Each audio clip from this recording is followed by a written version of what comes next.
Hi guys, tuning ai kan say nom chu hele wa si thawvum na ama 10k subscribers tin na congratulations kan bolin wa si mabana ma charging lang ade in nang video ho kiwit na hele tema de dingin hinale damle ki pa na hi in akini ni ji in hi ji chun nangong ma charging lang ban nong video hin sim cha lang nami pi te hi in na viewer so na fan so ti deu da nan ka bon cha bin khan support jin bin na adin kain kha be jin je chun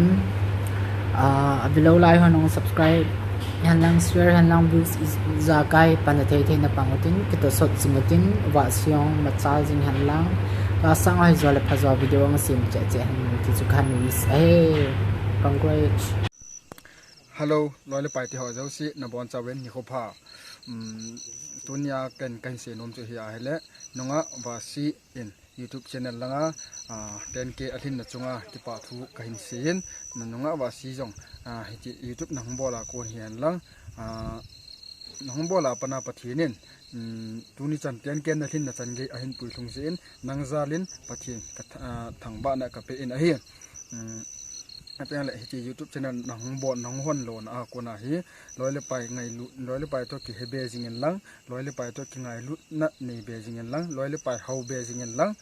tu a 10k nang hen hi malanga jong 10k bo helu 10k 20k 30k ta chu kan to jing dingin kadai sa na keima sgin moi media YouTube channel in kadai sa na kain phonge ki pa e. Hello guys, ke yang say nom chu hi le madang hipon tua ni ke say nom chu ai le uwa si 10k subscribe ani na cái papi vin ti nong boy den kip gen official video a ang ki papi e tua tu na video na bol na nguma charge lang pathinin na kan pizin ta ha subscribe like share